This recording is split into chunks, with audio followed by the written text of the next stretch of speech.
It's time for Dodger Baseball.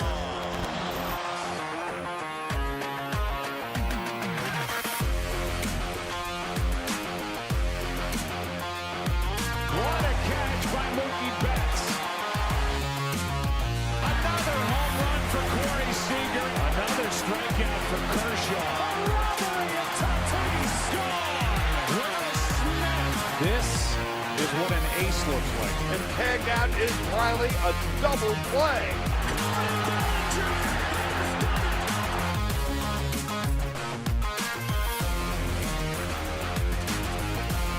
Dodgers have won it all in 2020.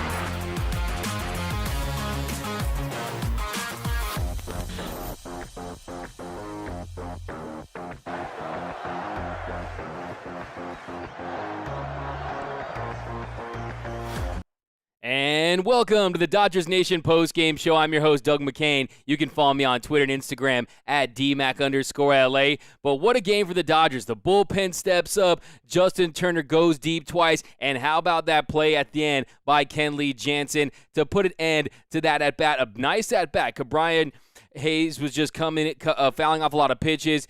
He started behind in that at-bat, but what a play by Kenley Jansen to make there. A .530 expected batting average on that line drive. Looks like it could have been a tie game. We could have gone to extras, but the Dodgers, they get the win, and they improved to 36-25 on the year. Just 2 games back now of the Giants in the NL West. They passed the San Diego Padres, so be sure to hit that retweet button if you're on Twitter. Hit that like button if you're on YouTube. Share the show if you're on Facebook, because the Dodgers, they're going up in the standings in the NL West, not playing their best baseball, but they're finding a way to win games, and they finally win a one-run game. The Dodgers 7-13 in one-run games heading into today. Well, they win by a score of 2-1. And also, they didn't get robbed of the home run by Tom there. It reminded me, I had some bad flashbacks of the Tauchman rob job on Pujols. So Dodgers getting some breaks today, and we've got a lot to get into. Going to break down this entire game. Lots to get into, but of course, you know how we get down here. First and foremost, where are you repping Dodgers Nation from tonight? Give me those cities, zip codes, area codes. Throw those in the comment section. And also, I want those fire Dodger takes. First thing I want to ask you guys tonight are, what are your thoughts on Tony Gonsolin's first start of the season? We're going to break that down. But, hey, let's get into this action. You guys are lighting it up. But, yeah, give it up for Kenley Jansen making that play right there at the end. I thought that was going right to center field, and we were going to have a tie game and the silly runner on second extra innings rule. But a nice play by Kenley Jansen there at the end of that game. But here we go. Let's get into these comments. We got Calvin T. repping from Palmdale. Kenley and Justin, some fire emojis. Yes, Justin Turner, 11 home runs on the season, and it was his 11th multi-home run game of his career, and there's something about him versus Tyler Anderson. This guy absolutely owns Tyler Anderson in his career. Already has 3 home runs against him, 4 doubles, 16 for 34 in his career. Just, there's something about him. You find certain guys that you know you can tee off on him. I just want to know, what did Tyler Anderson ever do to Justin Turner? Because he just owns him. He has his number. But here we go. Hold up, Doug. If it is the Pirates. Ricky Rubio, thanks for just bringing me down. I was excited about a win, but you are right. It is the Pirates, and the Pirates are Pirates booty. The Pirates are booty this season. If you look at their numbers across the board, at .226 batting average, that's last in Major League Baseball. 41 home runs, that's also last in Major League Baseball. So it is the Pirates, and if we were going to lose to this team, I'd probably just walk the plank. But, they did get this win. It was nice to see this bullpen step up. The 6th bullpen game of the season since Dustin May went down and underwent Tommy John surgery, and this bullpen stepped up. They now have an ERA under 2 in these bullpen games. The run support isn't quite there, but, hey, they did the job today. A nice job by David Price, Victor Gonzalez to get out some jams. Same with Blake Trinan. But here we go. Hey, D-Mac, your brother dropped the ball again. He's lucky the runner didn't advance. You're right. I mean, I thought that he was going to get right close to scoring position. Then if he bounced another one, then we have a tie game. But, hey, Will Smith, he'll get it together. Verdugo, 661 in the house from Kathy. Laura Estrada from the 909. We got Reppin from Palmdale. We got Covina, the 91722. Yeah, man, come get these shout-outs. I got a big bag of shout-outs for you guys. Rep your city here on the Dodgers Nation post-game show. Mr. Death, Mookie should be in the IL. So, anytime you got a fire take, you get some flames, because that's a fire take right there, and that is saying that you don't think that Mookie, I don't know if you think Mookie Betts is injured. I don't know if you think that he just needs almost a phantom IL stint, and then maybe it'll start to reset. But yeah, Mookie Betts, another night where, yesterday he had the triple. Tonight, Mookie Betts, he ends up going 0 for 5. That batting average drops down to 250. He was at 256 heading into today's action. He's just a lot of easy outs, a lot of weak contact. He had that line drive in the middle of the game.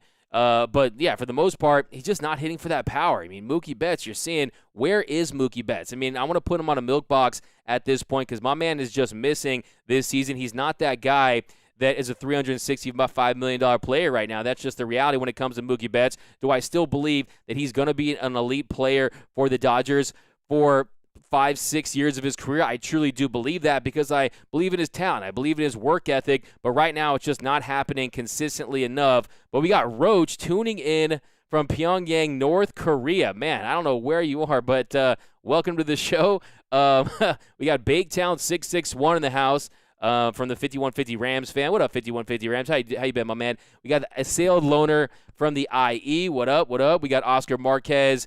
2 measly runs against the Pirates, not good. Oscar Marquez, we'll talk about that, but you're right. You do expect more from this offense, and thankfully we had Tyler Anderson on the mound against Justin Turner, because if that weren't the case, the Dodgers might have lost tonight because they couldn't muster up very many runs. Just 7 hits tonight for the Dodgers, and other than those 2 home runs by Justin Turner, those are the only 2 extra base hits they got. Only twice did the Dodgers have runners in scoring position. They were 0 for 2 with runners in scoring position. Did have a lot of walks today.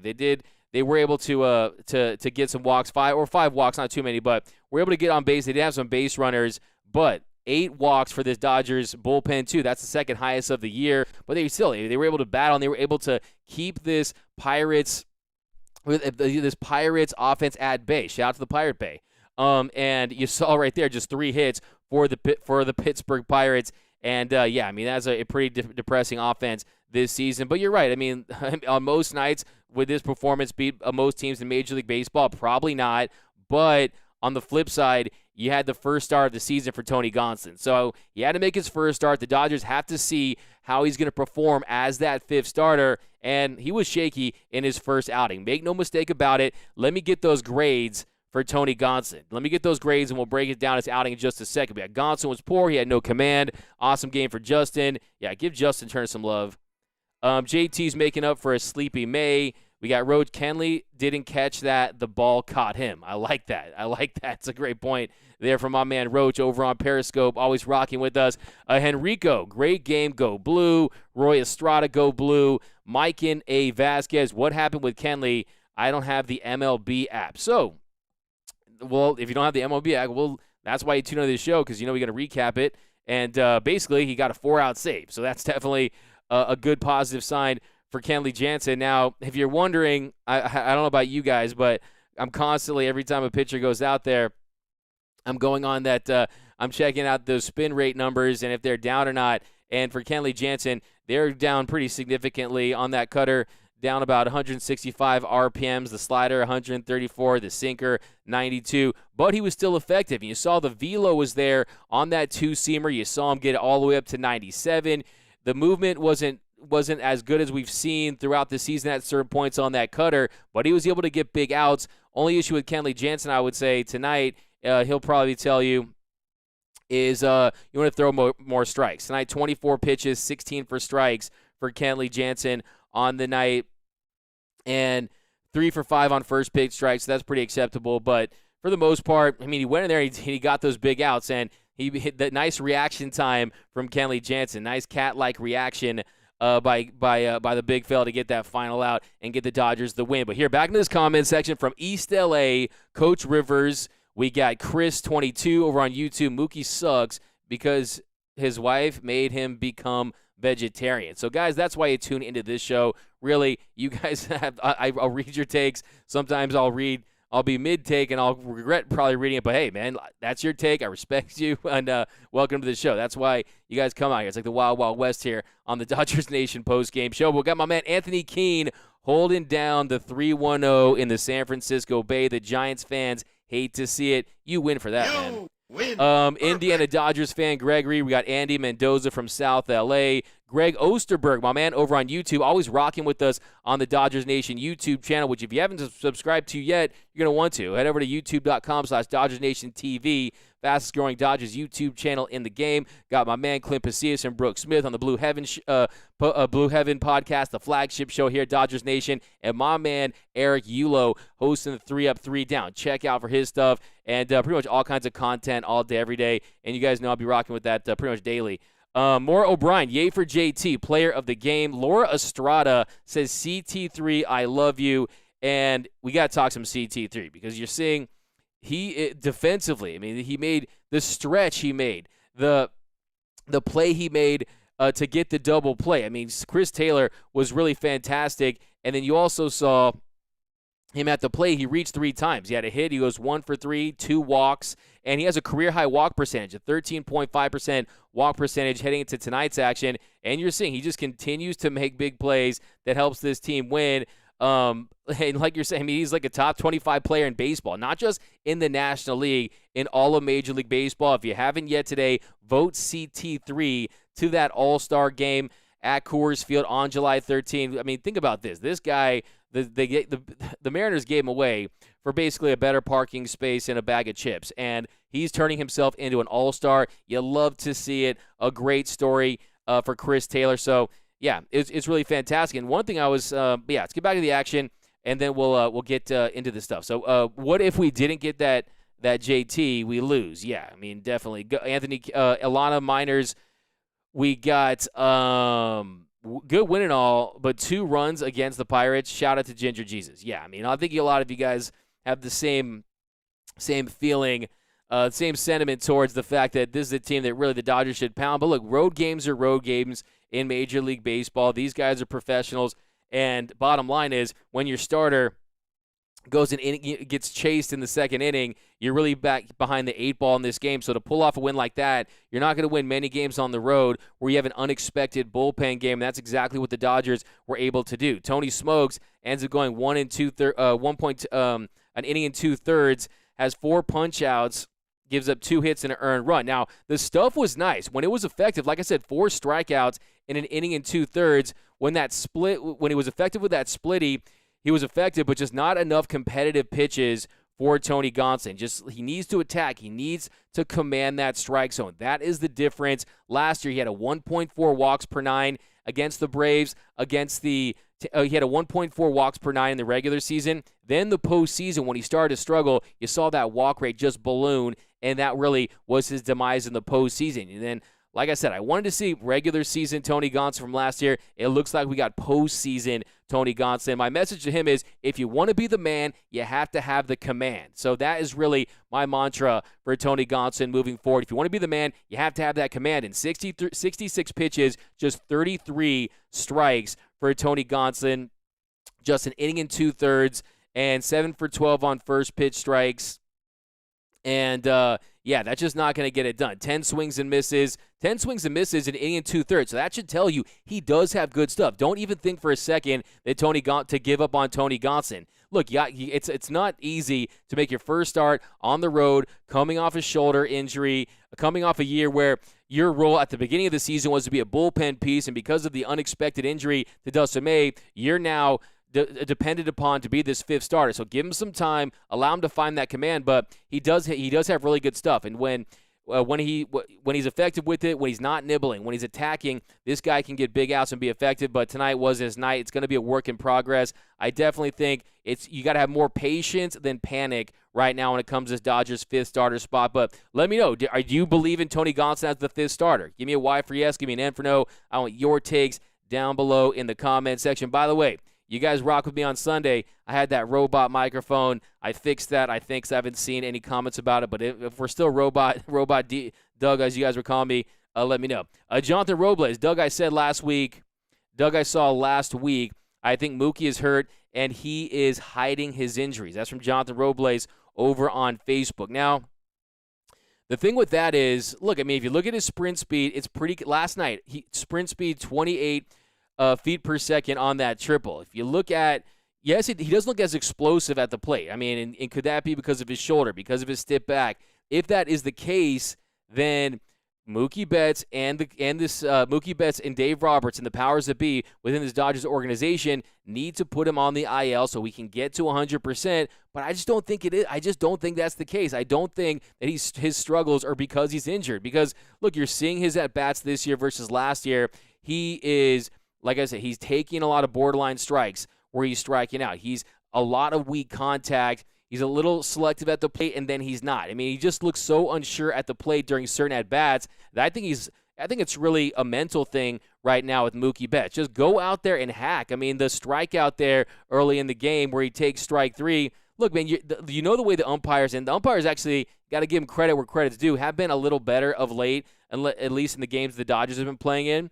You just can't let those borderline strikes go. You got to protect that plate, and Mookie Betts needs to get on base and set the tone for the Dodgers offense. But I think that, look, if Mookie Betts says he's not injured, we have to take him for his word, and we can't use that as an excuse, okay? Just because, look, if it was any other player, we wouldn't accept that from most players in the league. It's just like we understand the investment that the Dodgers have in Mookie Betts, and I still believe in Mookie Betts. I just think he's going through a pretty rough stretch, one of the roughest stretches in his career as a pro. But, look, man, this guy's going to figure it out. He's still just 28 years old. But Bellinger, thumbs down. He had 4 strikeouts. Yeah, I mean, four strikeouts. Yeah, that's what I said for Tony Smokes. Madre's, you're responding. Okay, I get you. D- for Tony from Calvin T. We got J. Cruz Gonsolin out of 10. 7 out of 10. He escaped both the bases loaded jams. That's a good point right there. And that's really one of the biggest reasons why the Dodgers were able to win this game. The Pirates load the bases in the first and second inning and just get 1 run to show for it. Later in the 5th inning, they had runners on second and third, weren't able to cash in. And, I mean, that team is just really must be frustrating. They went 1 for 6 with runners in scoring position in tonight's game. They left 10 runners on base. And, here we go. Jock Peterson trolling Tatis. LOL. I have the app now. Belly's slumping. Yeah, Craig Osterberg. Yeah, Cody Bellinger is definitely definitely struggling at the moment. But that's another thing too. You're gonna have to have some patience. I think he'll have some good days. I think he'll have some bad days. And I think that when it comes down to it, the Dodgers need Cody Bellinger to perform because you saw he's excellent in center field, but they need his power. They need his power. And if you look at Cody Bellinger. Since he's been back, I mean, you're talking 7 for his last 35, hitting 171. But, I mean, a lot of guys are slumping. Even Max Muncy in his last 41 at-bats, he's 8 for his last 41, hitting 195. Albert Pujols, guys, tonight, Uncle Albert, Los Angeles' Theo, he ends up going 2 for 4 on the night with 2 singles. Albert Pujols is hitting 276 with a 999 OPS in his last 10 games, 8 for 29. So he's continuing to produce. Unfortunately, a lot of times he's getting hits that aren't impacting the game in a big way. But, I mean, he should have had a walk-off against Togman, but I'm still not over that, as you guys can tell. Oh, wow, interesting. We got hot tofu take. I like that, Frank B. And my Michelada half-full take of the night is that, Tony Gonsolin, 4 punch-outs, an inning and 2/3. The stuff did not look bad. It was just the lack of strikes. And unfortunately, like I said, the time is meow for Tony Gonsolin in his career at his age. I mean, he has to look himself in the mirror and say, this is the time where I really need to come through. There's a great opportunity for him to come in and be the 5th starter of this team. He might never get this opportunity again in his career. And I think Tony Gonsolin really has to seize this opportunity. The time is meow for Tony Smokes. By the way, any player in the league, this guy, Tony Gonsolin, looks like he should be on the Pittsburgh Pirates. He looks like a Pirate, man. I mean, if you put a parrot on Tony Gonsolin's shoulder, tell me he doesn't look like a Pirate, but let me know. Deborah Young, CT3 made an incredible double play. We got some has to force feed Mookie some steak. Yeah, you got interesting. I mean, you guys are really pulling for that. I mean, I don't know what the studies show, maybe, but what I do know is that baseball players, athletes, they are a creature of habit. But, I mean, look at Kyrie Irving. He's playing some of the best baseball in his life, and he's full vegan. So, I mean, I don't know. But, I don't know if there's a power number thing. I might annoy some vegetarians here because I don't really know the facts on that.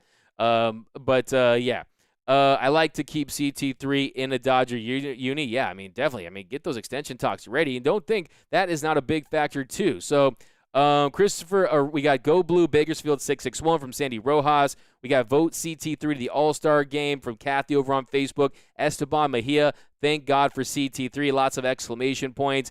Road Ringer Joey, how Verdugo playing these days in Boston? Yeah, man, I love me some Doogie, and I said it from the beginning.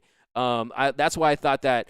Oh, I love Dodgers Nation Flex, Doug. Best pods on the internet. Yeah, man. That's why I thought that stupid billboard about the thanks for Mookie and that and thing. I thought that was silly because to me that was disrespectful to Alex Verdugo because no one gave them anything. I mean, they didn't give away Mookie Betts. They knew that Alex Verdugo could be a special player, and you're seeing he is a good player, a better than good player. And this is a guy that's in the mix to be an all-star. And Alex Verdugo, the Dodgers didn't give away Alex Verdugo, and neither did the Boston Red Sox. And that's why I thought this whole idea, anytime I hear, thanks, Boston, for giving us Mookie Betts, I think that's the silliest statement I've ever heard my entire life because I think that is a shot at Alex Verdugo. I think it's disrespectful, and I think that Alex Verdugo has a lot of really, really good years, and I think he's going to make multiple all-star teams. So if you're the Boston Red Sox and you don't want to make that financial commitment north of $300 million to Mookie Betts, and you're kind of in rebuild mode, you kind of have some big contracts like the Chris Sales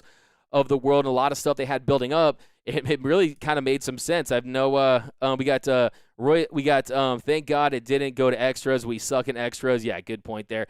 Kathy, 2 runs is nothing. Insurance runs is key. Great point. Do you know any Dodgers players? Who knows? Do I know any Dodgers players? I would have to say no, but Brusdar Gradall has liked my tweets. So is that the same thing? Brusdar Gradall has liked two of my tweets. So I mean, I pretty much know Brusdar Gradall. So I guess I do know him because he's liked 2 of my tweets. So yeah, we're pretty much BFFs. Do you know? I'm concerned about the offense. When does Seager come back? So great question.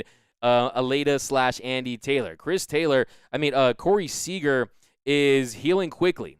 He's going to be swinging the bat either today or tomorrow. He's healing very quickly. You saw him running the bases at Dodger Stadium. I think he's going to be back in the next few weeks, sooner than expected, so that's definitely good.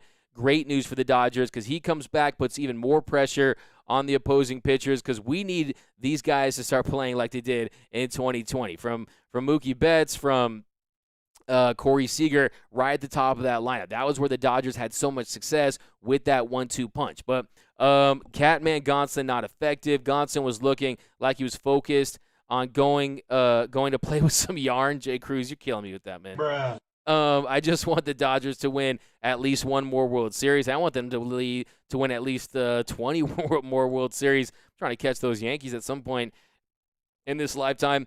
We got why. So this is the response to my question about Tony Gonsolin. Do you trust him as your 5th starter? I'm getting a lot of whys out there. From Greg Tucker says yes. Jay Cruz says yes. Justin Lama says no. Catman will be fine from IB Strokin over on YouTube. Craig Osterberg says no. Road Ranger Joey, is Mookie making the All-Star game? I think at this point, sometimes you get those reputations. I mean, really, he had a pretty solid opportunity. Like when he found a hot streak, but he was 2 for 12 in the series against Atlanta tonight. 0 for 5 night yesterday. He did have the triple. I would say that I wouldn't bets on that, if you know what I'm saying. Mike is perfect tonight. Thanks, Deborah Young. Appreciate that. JR Smile. Yeah, it was all robotic. I don't know if you guys saw that, but it was pretty weird. Tina G-Man, some of those were strikes, but the ump called them balls. Good point. Anthony Keene, I like the Catman. Got to be patient, but I think it'd be wise to stretch out Price too. It's an interesting point there, Anthony Keene. You wonder if Tony Gonsolin makes a few starts, 2 or 3 more starts, and he's not effective, is that something they would do? I think that the Dodgers would probably explore a trade before they did that. I think David Price is comfortable in that role. I think that the build-up time might be interesting. I think that if you have David Price as a starter, you increase his injury risk. So it's definitely an option. I definitely agree with you, but I think this team might maybe look to deal if Tony Gonsolin isn't the guy they hope he's going to be.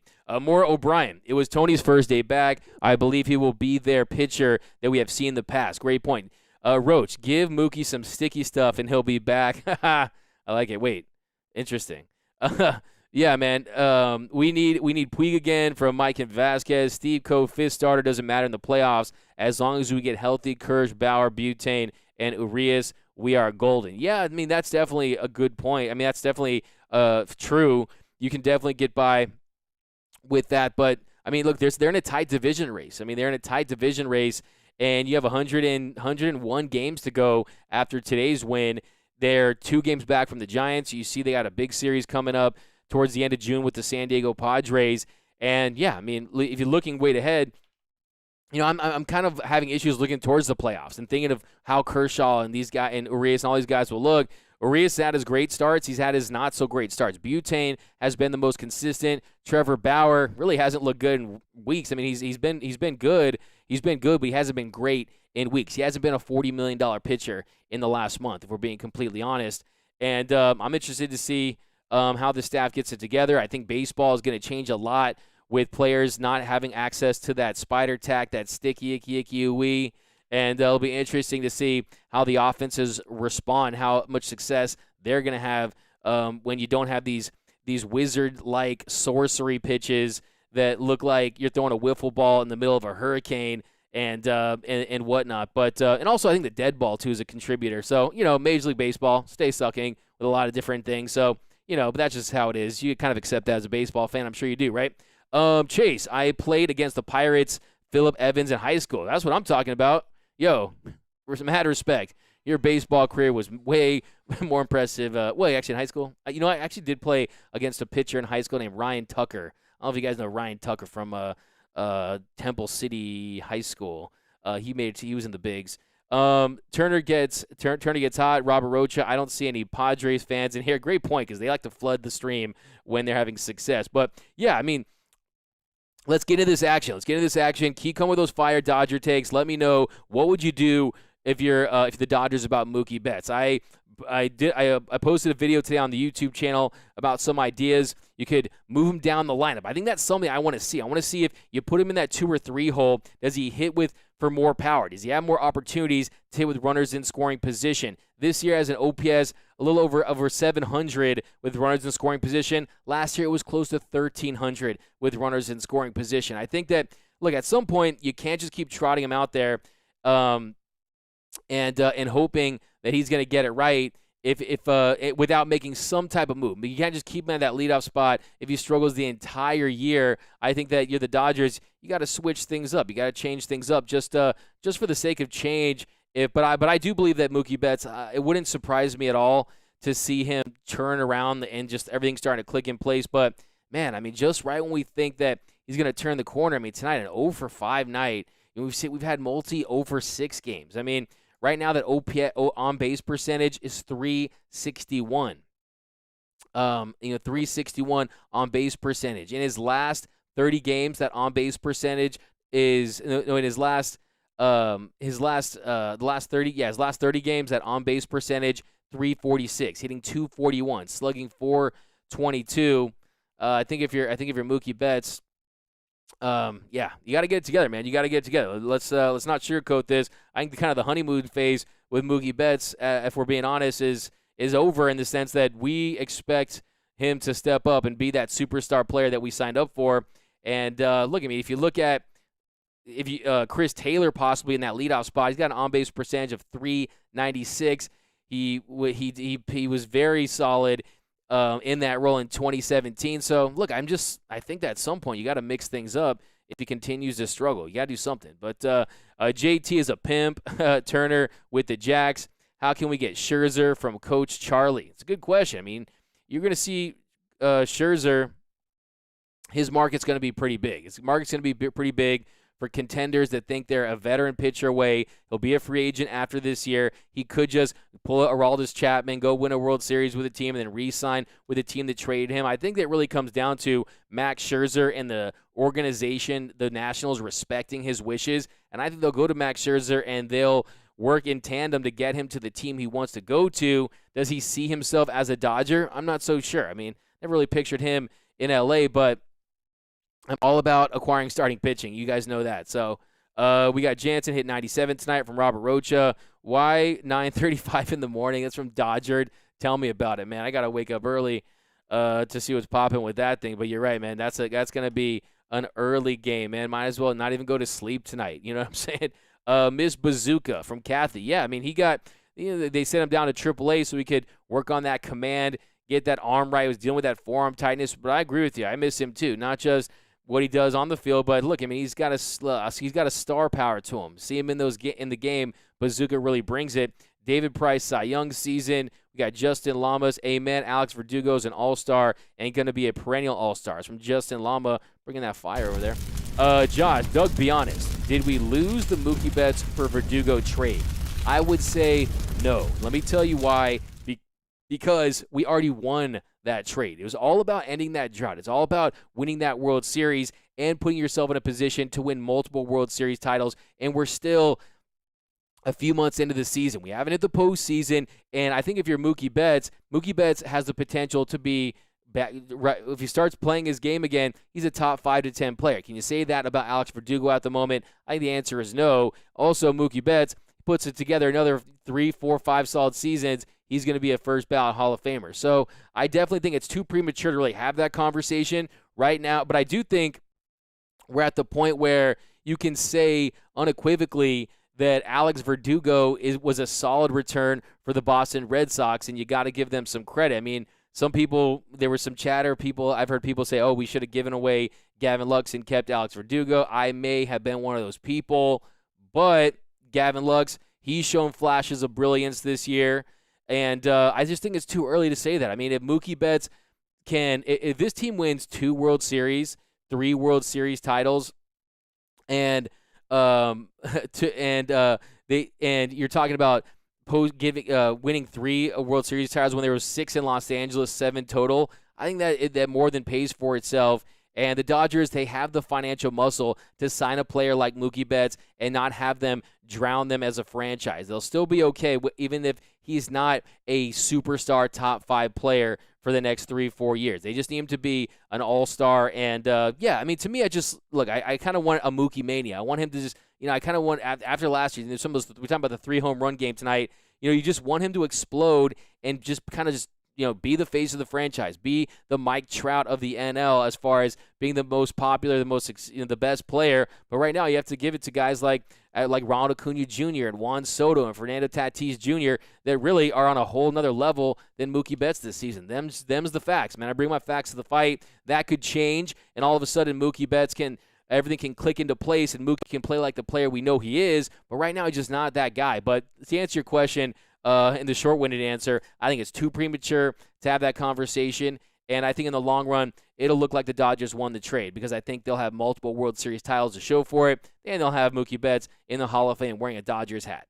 Mookie Betts not an all-star this year. Well, we got Luck sucks at shortstop from Steve Coe. Yeah, I mean, he kind of wanted to be a little patient, step into those throws, get balanced, get set. He kind of rushes it a little bit. But look, I mean, he was thrusted into that position. He was expected to play second this year. I think that he's a guy you have to allow himself to grow into that role too. FOMO. This offense is worrying me. We got Roger Kennard, D-Mac, and Dodgers Nation D-Mac and Dodgers Nation should be fined by Major League Baseball. Keibert Ruiz is traded this season. Roger, the Los Angeles Dodgers. I guess he thinks that because I made a video suggesting that they might want to explore trading Keibert Ruiz because they have their catcher of the future in Will Smith. They have a phenom in Diego Cartaya down the pipeline, that I am trying to paint that narrative and I'm trying to materialize that, manifest that. I don't know if that's what you're trying to say, but that'd be kind of cool if we had that kind of pull and had that kind of clout to make things like that happen. But hey, let's get into this game real quick, and then we'll get back into these. Let's do 10 more of your takes, guys. You guys are firing away. Appreciate all your fire takes tonight, as always. Monster, do you think that a Chris Bryant trade is a possibility? I mean, I think the Cubs are pretty much just still in the mix. So it's tough to do a full fire sale when you're in a market like when you're a team like the Chicago Cubs, in a big market, a marquee team, one of the flagship franchises in the league.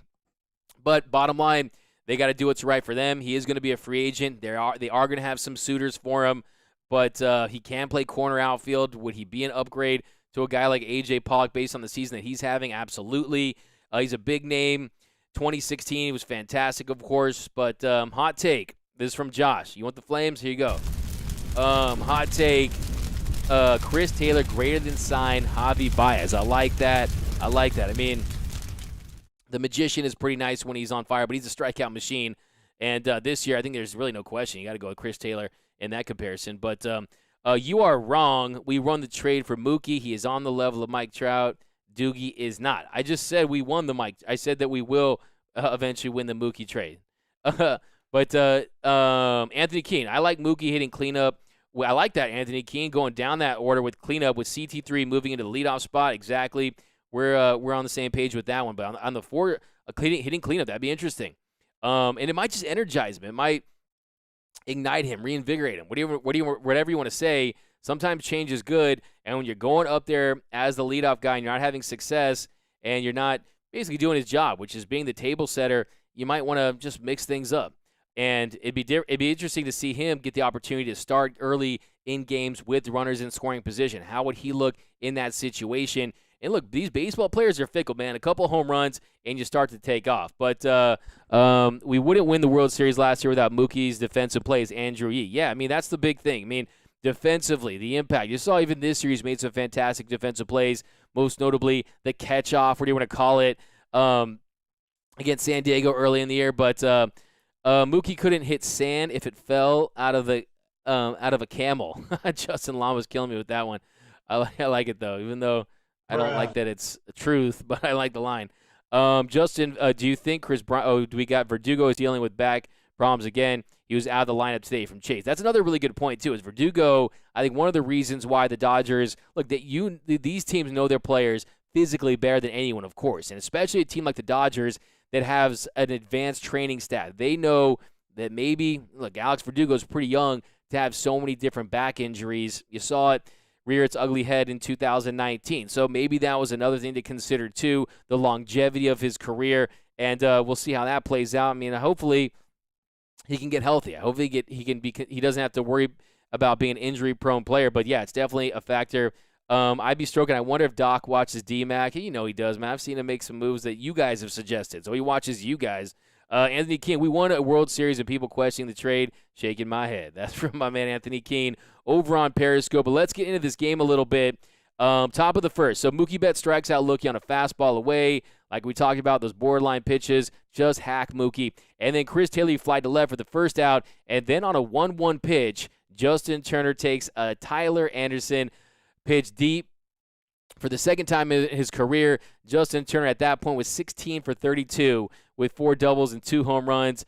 Tyler Anderson, property of Justin Turner. 409-foot blast, 103.1 miles per hour off the bat, his 10th bomb of the year. That gave the Dodgers an early lead, 1-0. And then Pujols, he singled to center, then belly popped to second to end the inning. So a nice start for the Dodgers, striking first blood. Dodgers second to last in the league in first inning offense. Let me just repeat that. The Dodgers are second to last in the league when it comes to first inning offense. A lot of that is attributed to Mookie's struggles this year, but that's why it's nice they got on top early. Then bottom of the first inning. On the 6th pitch of the at-bat to Frazier, he singles to left, let the fastball up. He hits it into left field for a single. And then he gets Hayes swinging with a splitter at the bottom of the zone for the first out. Then Brian Reynolds, he grounds into a fielder's choice to first. They get Frazier at second. So before I move on with that, I have Brian Reynolds on my fantasy team. And if you guys have any issues when your fantasy players are playing the Dodgers and kind of like you kind of feel guilty about kind of rooting for them for a second, I don't know. What's your take on that? I'm not saying in this game I was hoping he went 0 for 10 and struck out every time. Trust me on that. But it's pretty interesting conflict of interest there.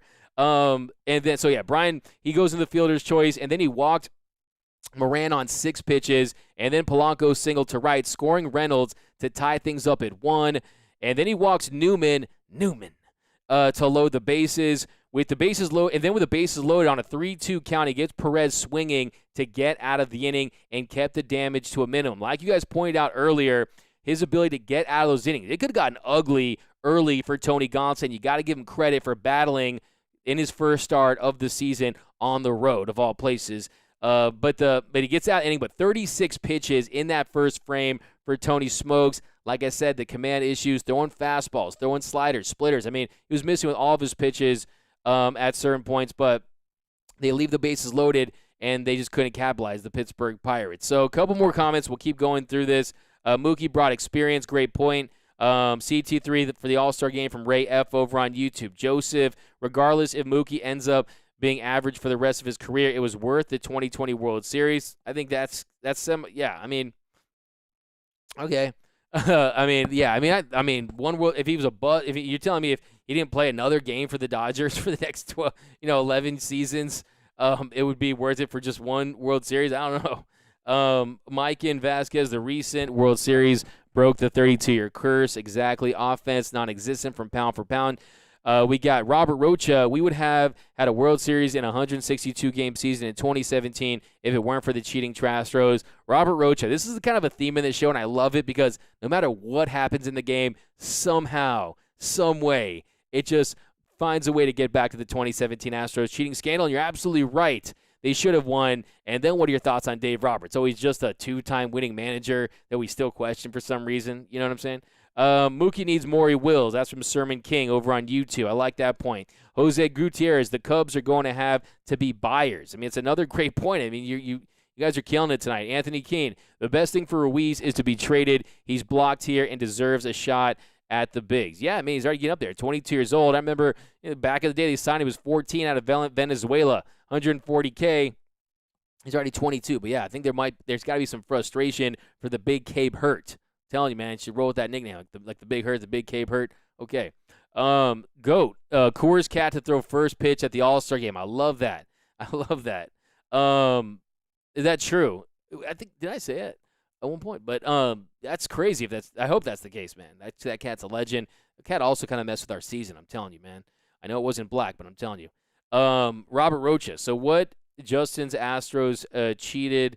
Hello Newman. Hello Newman. The New Mania, remember that episode? Fun fact about Newman, one second here, guys. Yeah, fun fact about Newman. His real name is Wayne Knight. He was actually the Georgia mascot for the Georgia Bulldogs. How crazy is that? Any update on Corey Knebel? Sermon King, not very much news. Not tons of news on Corey Knebel. Of course, he's been out with that oblique strain. It's supposed to be a couple months. I'm going to get on that, see what's up with Corey Knebel, get a Corey Knebel update hopefully for you on the YouTube channel in the next few days. Here we go. We got one second here, guys. Lost my comments. There we go.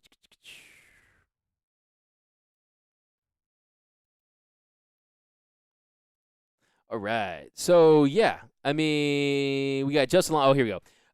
Justin Lamas.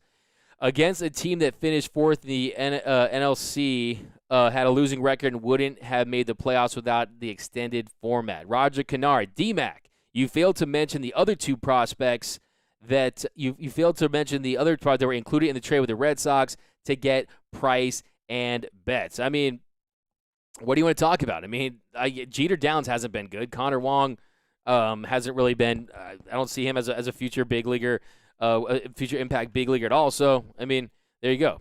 We got Brian Gonzalez. But, man, what's happening? Dodger Ryan, 616 Betts Jersey night with full capacity. Yeah, maybe that will really get Mookie Betts going, too. Jersey night, great point there. Jersey night, Mookie Betts, full capacity, 56K. Maybe that will ignite him. My man, what's happening? Padres lose, Giants lose, Dodgers win. Today was a good day.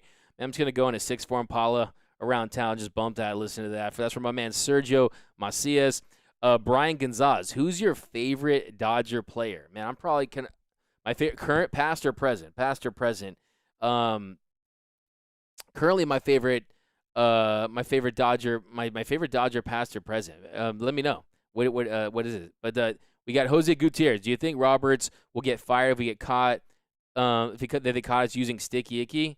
Jose, I think that's an emphatic no, because the entire 90% of the league is using that sticky icky. And I mean, do I think that there's teams that had more of an advanced formula where you had guys really? I mean, you had guys just concocting stuff like mad scientists in the lab. with the spider tack and people using surfboard wax and all these different crazy things. I posted a video about that too. But no, I definitely think that he won't get fired at all based on that for sure, because if Dave Roberts got fired, you have to fire every single manager in the league essentially, because every single pitcher, there's pitchers on every single team using it. That's basically that's common knowledge at this point. Yeah, exactly. Pollock stock going up. Plus, they avoided paying the NL Central. No reason it needs this close to be the Pirates. Yeah, Kemp passed. Oh, Matt Kemp definitely one of my favorites. Gary Sheffield. I mean, that's when I really super got into the Dodgers around the Mondesi, Sheffield era, Mike Piazza. I loved all those 90s teams with Hollinsworth, Canerico, Hideo Nomo. But yeah, probably my favorite of all time has got to go Guillermo Mota. So yeah. But yeah, I mean, it kind of depends. But yeah, I'll go Guillermo Mota. I mean, come on, it's pretty much an easy choice. I'm just playing with you though. Current Garvey for the honestly, like, yeah, I mean, it's funny. Like, you got the players you watched, right, as you were growing up or whenever that was. For you guys, I'm assuming it's a lot of 2000s and stuff like that, later 2000s. Then you got like the players that you basically learned about that you didn't watch live, like the Koufaxes, the Jackie Robinsons, and all the legends of the past. So, current player, I don't really have like favorite players anymore. I don't really have favorite players anymore. I don't know if it's because I do this or whatever. I just kind of like, I just kind of just watch the outcomes. And I have guys who I just think that, Cody Bellinger makes me laugh. I think his vibe in general. Mookie Betts, definitely. I'll probably be, Mookie Betts. I love all the dudes really. Want them all to do well. I've always been a guy that's been really big into pitchers. It really hurt to see Dustin May go down.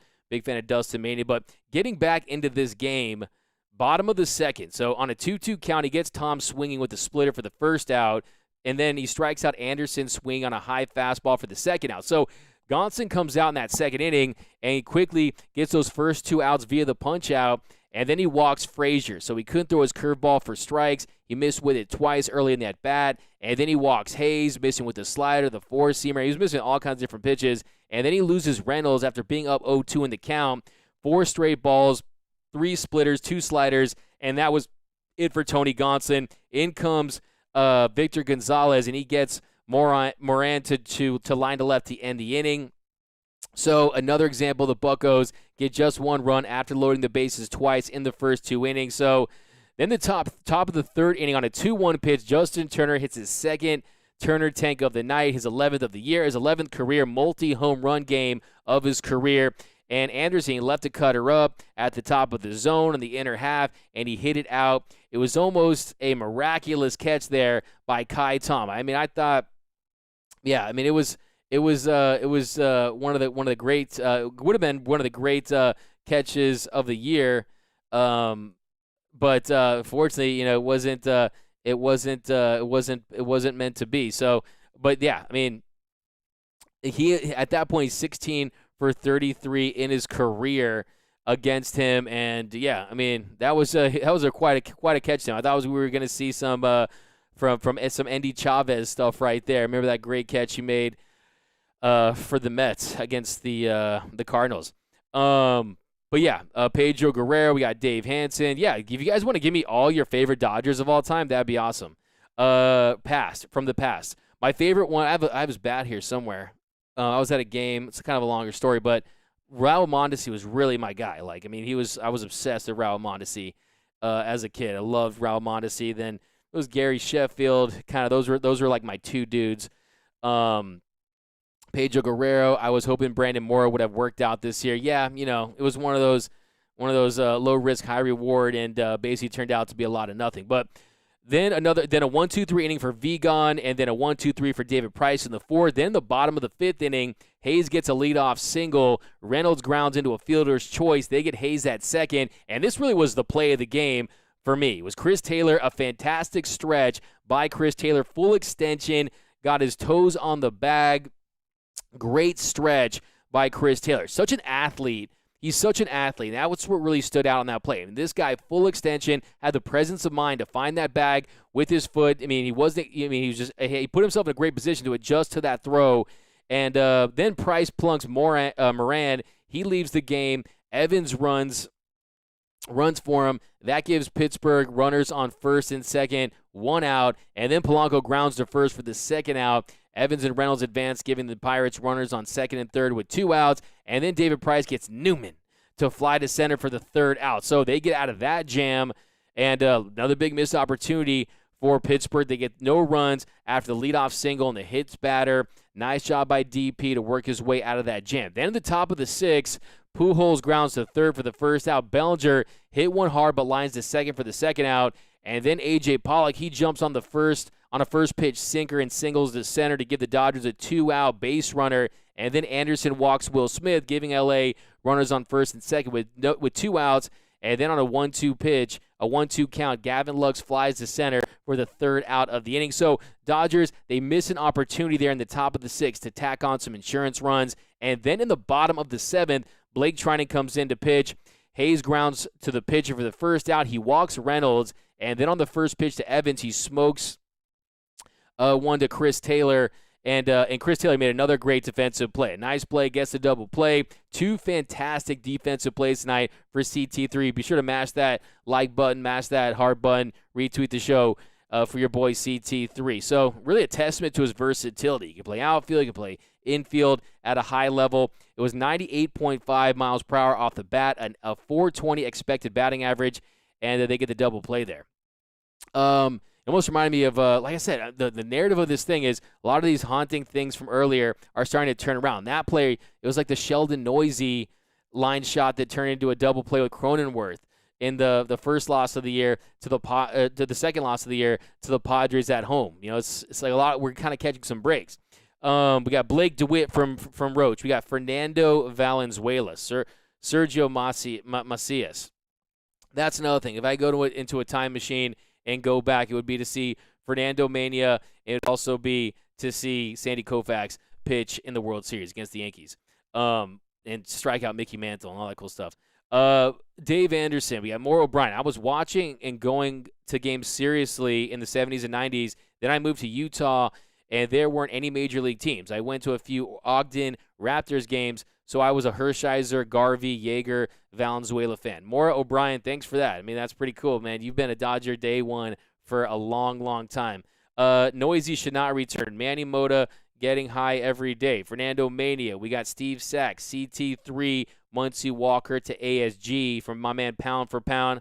Look at you. Let's go Dodgers for that one. My man AJ Current, Deborah Young. My man AJ currently, Steve Sachs in the past. Lots of Steve Sachs fans in the comment section. Mike Marshall. All right, send Sachs. We got please pray for your mom. Yeah, prayers for your mom. Jackie. Yeah, I mean really, that's probably mine. I'll be honest with you. Rob Rocha. It's been 2 months already, and the Dodgers can't seem to find any hitting consistency. Yeah, I call it Dodger Jekyll and Mr. Hyde. That's the season it's been. A roller coaster ride. Sexy Sacks. You guys need to chill out with that. Finish him. You need to chill out with that. Mike and A. Vasquez. How do you feel about the Padres and Giants this year? I feel like they're teams that legitimately have a shot to go the distance and win the NL West, and the Dodgers should see them as legitimate as legitimate competition, and they're definitely in the way of a 9th straight division title. So you have to respect their ability to win games. San Diego's offense, San Diego's pitching, their bullpen, I think, is deeper than the Dodgers right now and performing better than the Dodgers. They haven't had as many injuries as the Dodgers. I think San Francisco, I mean, Longoria was hot. He goes on the Longoria was hot, and he goes. I like that Paul Duca. Yeah, he should be a big into him too. Kenny Landreau. Yeah, you know that famous story about him when Lasorda was telling that story where he'd be in center field about Kenny Landreau, and he'd be always looking down before the pitch, and that's because he'd be looking at his Dodgers uniform. So Lasorda, would tell him, like, man, what are you doing? He's about to pitch the ball, and you're out there looking at your jersey, and it's because he couldn't believe that he was wearing a Dodgers uniform. That's how special it was to him. So I always remember that story. When is Corey Seager coming back? Dodger fan since 1960. Greg Tucker. You guys are some OG, diehard, ride or die Dodgers fans, and I know that because, I know how you guys get down. Best fans in the game. Adrian Beltre is another one of, that 04 season was just fantastic, man. Such a journey, man. Such a ride. I knew they made a mistake when they didn't pay him. I still have his jersey when he was with the Dodgers. Frank Stee, oh, what's it here? Frank, you're still high. Frank is still high on Chris Bryant. Yeah. I mean, dude, Chris Bryant is having a really good year, man. He's having a really, really good year. But yeah, here we got Adrian Beltre. I knew they made a mistake. Yeah, I mean, I don't know. He went to the Mariners. I mean, that 04 season, 48 bombs, had OPS over 1,000. He was just really good. Mickey Hatcher. Remember how when we ran the bases like a maniac after that home run?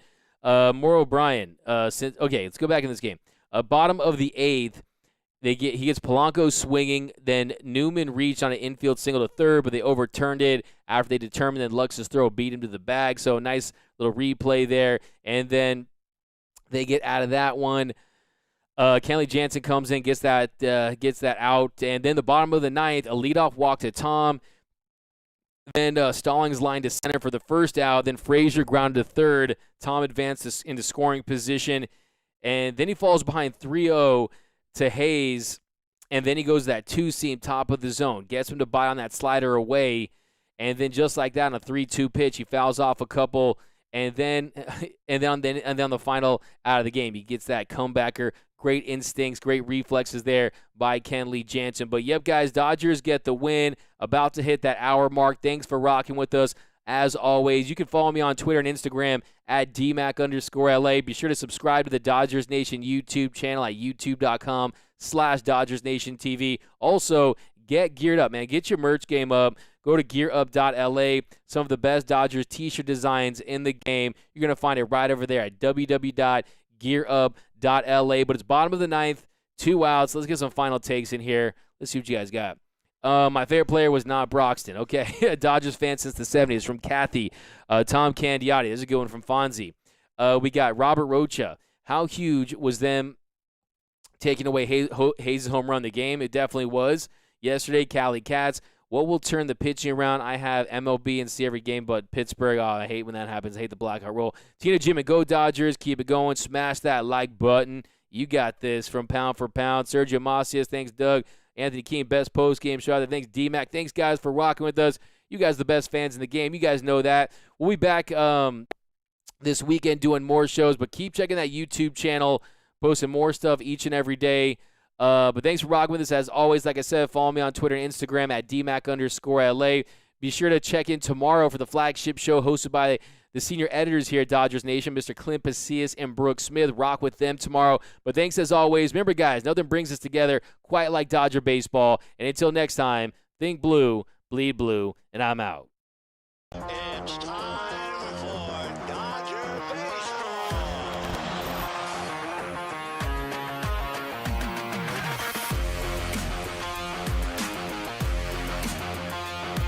What a catch by Mookie Betts. Another home run for Corey Seager. Another strikeout for Kershaw. A robbery of Tatis. Gone. Will Smith. This is what an ace looks like. And tag out is Riley, a double play.